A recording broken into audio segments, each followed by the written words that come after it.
तर हा जो व्हेरायटी आहे हा बांबूचा बालकुआ या जातीचा हा बांबू आहे. तर हा जवळपास आता 25 फुटाच्या आसपास झालेला आहे सगळा.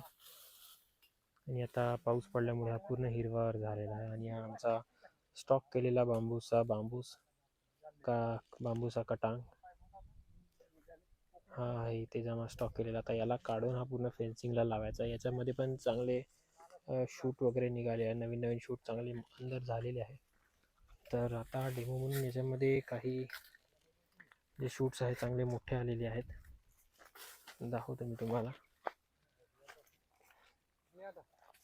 तर याला थोडं मोकळं करून ब्रांचेस कट करून जिथपर्यंत हात जातो तिथपर्यंत, आणि मग त्याची ग्रोथ बघूया कशी राहते. तर हा बघा, हा शूट बघा किती छान आणि जाडा आलेला आहे. त्याच्या साईडने हा वाला एक शूट, हा पण छान आणि जाडे आलेला आहे. त्या साईडने तिकडनं पण येत आहे आणि मधातनं पण आता नवीन शूट्स येत आहे.